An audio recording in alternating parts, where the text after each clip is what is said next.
Aaron, thank you for joining us. It's the 30th of August 2024. I'm Gary Waterman. I'm a former UK police constable, and very kindly, and I am very honoured and privileged to have Aaron with me here today to speak about some very important topics. Hi Aaron, how are you? Very well, thank you. Thank you for having me on and arranging for us to have this interview. So thank you very much for the opportunity to share my story. Thanks, Aaron. And I think some of the praise has to go to the person that put us in contact with each other. So thank you very much to those individuals. Now, you and I have had a few conversations over the last few days. We've tried to do an interview, or several times, in fact. And for one reason or another, it's gone wrong, or there's been an issue with the phones, which I think is deliberate from, let's say, some people that may be involved in this. So what we've had to do is I'm going to record the screen from a second device showing you. So it's not ideal, but at the end of the day, we've got to get this out. It's incredibly important. So you and I have exchanged a few details and conversations, as I've said, and I took some notes from you the other day, and I'm just going to get you to explain some things and how that will probably relate into what I'm looking into, and we'll cover that a little bit as well. So I understand that you were a previous engineer working for Openreach, which is part of British Telecom. Is that correct? Yeah, that's right. I started in 2013 and finished in 2020. Brilliant, thank you. And could you just give the people listening an idea as to what a day in the life of your job would have entailed, please? Yeah, I was putting in the fibre lines into businesses and connecting them from the businesses to the exchange, and spent a lot of time in and out of the exchanges connecting these cables, and I felt that it was having a very negative effect on my health while I was doing that, which was what sort of drew me to look a little bit deeper into the technology and what was going on. Thanks, Aaron. During your role, did you have any specific involvement in the antennas or the masts that are now going up all around the country and on top of buildings and all sorts? Yeah, part of our initial safety training was a lot to do with that, because obviously we have to put the fibre lines into these masts, and not only the tower masts, but the masts on top of all the tall buildings around. So part of that training, the guy told us a story about a man who was sent up to connect a mast on a roof, and he went up there to do his job, finished it quite quickly, and decided to sit down up there and have his lunch, and he actually fell asleep, and unfortunately the mast was turned back on while he was up there asleep, and he was cooked and died. Wow, my goodness me. And that was an actual input, part of your training, was it, when you started the job? Yeah. Okay. So when you were in your role, was there anything else that alerted you to potential concerns regarding this technology that you were working with? Yeah, it certainly was. I'd become very sick and ill, suffering with depression and anxiety. And I kind of put it to, I suspected it was partly to do with these exchanges that I was going in and out of. But then I started sort of doing a bit of internet research on the phones, the mobile phones themselves, and the microwaves that they're emitting. And I discovered that on everybody's phone, under settings, then on legal, and then under RF exposure, it actually explains that you're not supposed to hold the phone to your head, and you're not supposed to have it on while it's on your person. So if you're carrying it in your pocket, it should be off. Otherwise, it's giving you too much radiation. Right, okay. So you noticed that your health was deteriorating, certainly with your emotional health, and you found that a clear connection between your work and going into these exchanges and how you were feeling afterwards. You actually acknowledged that connection to your role, did you? At first it was like I could. You go in these exchanges, you can like hear the buzzing of the electric because the amount of equipment that they've got in there. And I thought it was just kind of just that at first, the amount of electricity that was around me, but it was clearly a bit more to it than that. Once I sort of discovered about, you're not supposed to hold your phone to your head and you're not supposed to have it on when you're carrying it on you. And I sort of ended up linking through my own research the fact that men get testicular cancer and they carry their phone in their pocket, and women get breast cancer and they're carrying their phone in their handbag over their shoulder next to their breasts, or some women even carry the phone inside the bra. And I think that all really needs looking at, and the public needs to be aware of that. It's interesting you say that, because I did a live stream and there was a former police officer, a lady that came on, and she also had breast cancer, where her police radio was actually on her chest. Because I remember when I was in the police, that's where we used to have our radios. And we even had to sign, I think it was around 2007, we had to sign a disclaimer in relation to these new radio systems. And we were almost having discussions. I think I actually recall having discussions, amongst ourselves, saying, is this actually really safe? But we were almost led to believe we had no choice. We had to sign these documents, otherwise we wouldn't be able to do the job. Yeah. So this... Sorry, go on. I was just going to say this. The emission from this technology, my understanding is that it's microwave radiation. Can you tell us about that at all? Yeah, that's right. It's basically the different bandwidths, and one of the bandwidths is microwave waves, if you like, and that's basically what they're using for the mobile phone signals. I suppose, many of us have used microwaves and we've heard of the dangers and when we put metal in them, etc. And we know that my understanding is that it cooks the food from the inside out. So presumably that would be the same effect if the emissions were high enough from this technology, then that could do the same to any organism, including humans. Yeah, that's right. That's my biggest concern, really. The fact that everybody's got these heavy metals inside them that's in the foods and vaccines and lots of other things. And obviously, like you say, if you see a piece of metal in a microwave when it's on, it's sparking. You've got like a firework display going off in your microwave. So you imagine if the microwaves are turned up to that kind of level, then we're all going to be in a lot of trouble and having these sparks going off inside us. And it's obviously the consequences of that are massive and very, very dangerous. Yeah. I think you said in one of our previous attempts to do this interview that there's the ability to increase the power going through this technology. Is that correct? Yeah, that's right. I mean, there was one of the recent iPhones that came out. It was flagged up by the French authorities, and they said the radiation levels from the new phone were too high. And they actually fixed that with an update on the phones, so they can higher or lower the radiation levels just through giving us an update on our phones. So that's how easy it is for them to do that. Wow. And I actually went up to a mast, I don't know if you've seen, at Fort William in Scotland a little while ago, and the size of the cables that are going up to these masts overlooking the town. I mean, you obviously know a lot about the cabling. These were huge, and it was, I want to say 30 cables going up this mast. Does it need that much power to transmit to people's mobile phones? No, I don't think it does. And I've got a feeling that they are armoured cables, what were on that video.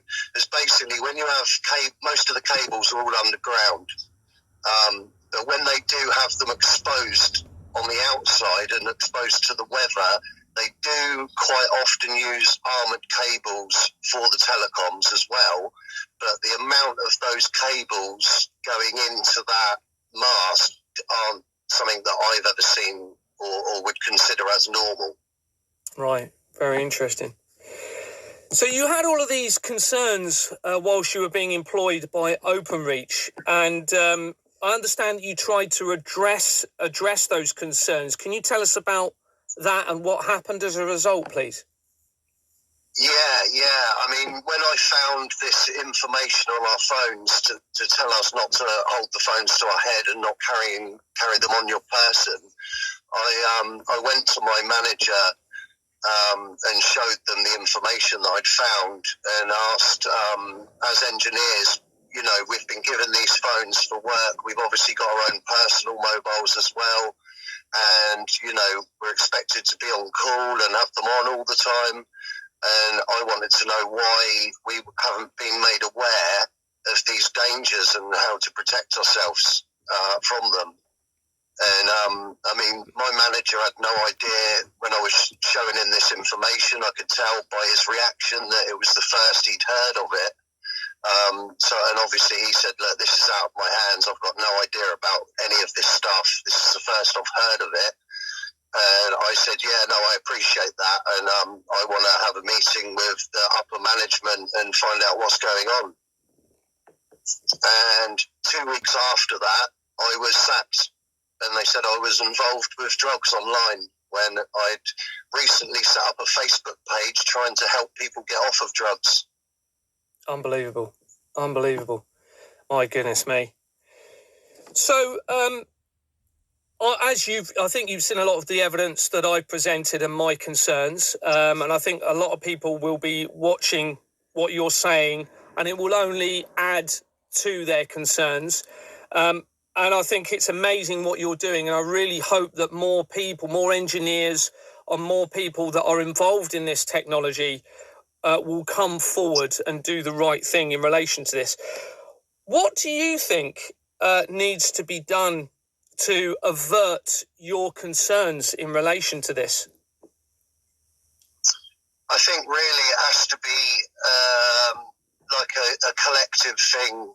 I think the more awareness we can spread about this issue and the more people we can get on board, then the more we can sort of do about it.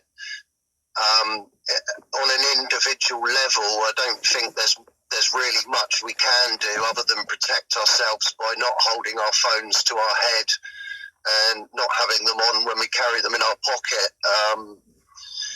But I mean, it's just such a massive problem. I mean, there's hundreds of thousands of these masks all over the country. And obviously they're all connected via all of the BT exchanges, which are, again, all over the country. There's a BT exchange in every town and village. And it's the exchanges that are connecting it all together. So, you know, I just think the more people we can get involved, the better, really. Thank you, Aaron. I think you mentioned over the last couple of days, you've noticed that they're changing the way they're implementing this technology. So as the concerns by various individuals have been highlighted, they've been putting the masts more on top of buildings. Is that correct? And sort of in more unusual places? Yeah, that's right. Because there was so much public against the idea of having these masks everywhere, because it was a bit of an eyesore and people were obviously worried about having them nearby. Then they've started to put them on all the tall buildings so that people aren't really aware of them. And they also hide them in different places inside the garage advertisement boards. You know, they have like a tower outside a garage saying the prices of the fuel and a couple of adverts. They've actually got some of them hidden inside those. They also have fake trees with them hidden inside in woodlands and stuff like that. And there are various other techniques that they've used to sort of hide them or make them less visible. So you know, I don't think it's totally to hide them or maybe blend in with nature so people don't complain about the mask themselves. Mm. But, you that's kind of, I could surmise what I think, but, that would just be me assuming or surmising, really. Yeah, no, I understand. So how serious a risk do you think this is to the public on a vast scale, across the country? How serious do you think this is? Well, it really depends on how much they ramp it up and how powerful it is, because I think, from my own personal opinion, I think that this could very, very easily be used as a weapon. And, if they ramp it up to a point where we've got heavy metals inside us sparking, then I think massive amounts of the population would die or become very, very sick. And also, even the low levels of radiation, if anybody watching this, do some research on the internet and have a look what the symptoms are for low-level radiation. And what you'll find is they're very close to the symptoms of COVID as well. So, you're likely to get flu-like symptoms, and, your skin could feel like it's burning, which a lot of people have fibromyalgia. I'm not sure if you're aware of that condition, but I think that's caused by this stuff as well. Yeah, all of that information you've just said, I can confirm that I've also seen research suggesting that is the case as well. In relation to why people or other engineers are not coming out publicly about this, why do you think that might be? Yeah, great question. Basically, when I first started at Openreach, it was in the very first training session that we had. They went into the shares of the company and the opportunities that we had to buy shares at a discount. We could do 3-year plans or 5-year plans where we would pay a certain amount out of our wages to buy shares, and we had to keep them in the plan for the 3 or 5 years, depending on which one we decided to go with. And almost all engineers do this, so they're obviously building up shares in the company, and that's obviously a lot of the guys there are using that as part of their pension plan, so they've got this money building up that they're saving through the shares, and that's part of how they see their future, being able to live comfortably in the future. And also they've got a decent wage, and, I just think they're looking at their own, they've got to feed their families, they've got to pay their bills, and anything they would do to go against the company would put that in jeopardy. Yeah, you've previously mentioned that there's gagging orders that every employee has to sign when they start their employment. Is that correct? Yeah, that's right. That was another thing that was in one of the initial training sessions, that we all had to sign a gagging order, to make sure none of their technology is stolen or given out to any other companies. That was kind of how they sold it to us, but now I think it's more to protect them from the truth coming out.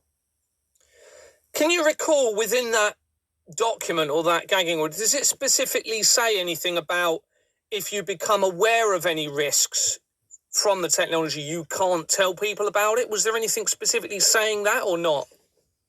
Yeah, it's basically about anything. So you can, if you had any concerns, you could speak to your manager or speak to another employee there, but you weren't ever allowed to speak about any of that stuff to anybody outside of the company.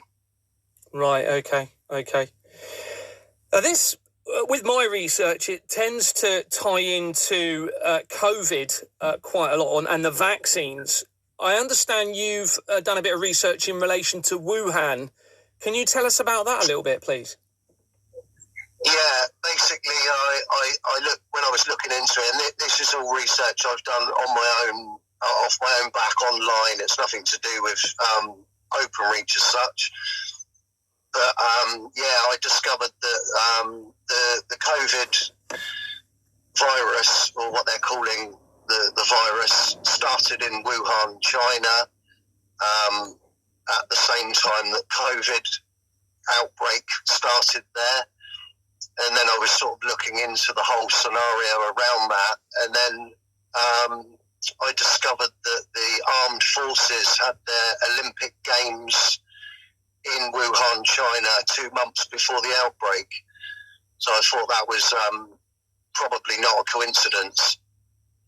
So they'd actually put this technology in Wuhan prior to the deaths, according to the research, prior to the deaths that happened that we were led to believe were COVID. Is that what your research suggests? Yes, yeah. Right, okay. You also made mention of some of the masts that you were working close to were very close to a particular part of a hospital. Is that right? Can you tell us about that, please? Yeah, sure. I mean, it was one of the only roofs I went on in the large buildings when I first had my training to do this stuff. And when I was up on it was the General Hospital in Southampton, and I had no idea the amount of these masts that were on this building. When I went up there's just literally cables and masts everywhere. You can barely walk across the building because there's so many cables up there. And I thought to myself at the time, this is too close to the upper floors of the hospital. You know, these microwaves are so close, being on top of the building, that they've got to be having some kind of negative effect on these people on these floors. And then I discovered that the top floor in the hospital is actually the trauma ward, where people are, you know, the most sick or possibly even dying, and they're the ones being exposed to these microwaves on the roof more than anybody else. Wow. Aaron, it's been an absolute pleasure chatting to you. Where can people, I know you've been publicising some of your concerns when this was all going on. Where can people find that information? Well, it's funny you say that, because after I've had the last conversation with you about this, I've been scrolling back on my social media to try and find these posts that I originally done, and it appears they've all disappeared. Oh, wow. Now, I've looked on my Facebook, and I've gone right back to when I first started at Openreach, and there's no sign of them at all on my Facebook or on my YouTube channel as well. So I think I'm going to have to make some more videos and post them. Whether people are going to actually get to see those or whether they're going to be hidden is, you know, probably all down to the words I use. And, you know, they've got these algorithms that are picking out keywords now. So any topics they don't want us to discuss online are generally censored via the algorithms because they just pick out keywords. So I think it's going to be very difficult to actually get this information out without being blocked somehow by the social media platforms.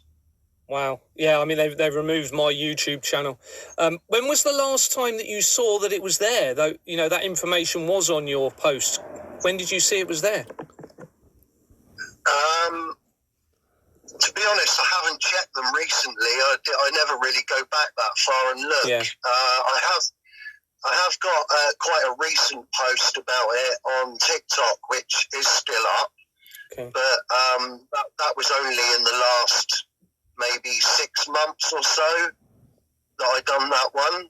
Okay. And that appears to have stayed up on TikTok, but that's the only platform that any of it has stayed up. So what's your I'll probably be doing more stuff on TikTok around that and hoping that stays up, and trying to send people to that to watch.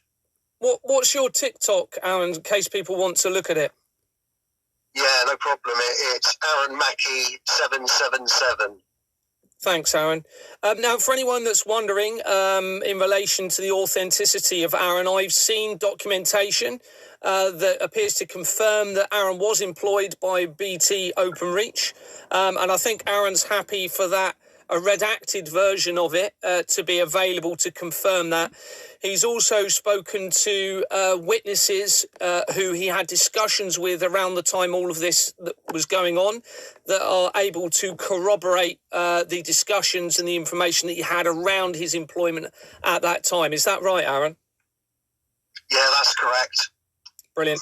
If anyone wants to contact me, they can email me on garythetruthsetsusfree@gmail.com. They can look at my Telegram channel. Unfortunately, it's heavily infiltrated and suppressed, but that's Gary the Truth Sets Us Free. There is a public document file link, okay, which is very, very important. It's circulating the world. So if anyone wants that, they can email me and I can send it to them, or you can get it from my Telegram channel. And also I am on Rumble, which is Gary Truth Sets Us Free. So it's just without the in it. Aaron, is there anything else you'd like to say before we end? No, thank you so much for everything that you've been doing around this, and thanks to everybody watching. And I just want to stress to people the importance of helping this video. So if you can all like, comment, share, the more we can spread this information around, the more likely other people will see it, and the algorithms won't be able to catch everybody out. And the people that aren't having their accounts watched, if they share it, it's probably going to stay up longer than others. So, we can all support each other in the way of liking, commenting and sharing posts. So, thank you to everybody in advance. Just try and spread this information far and wide.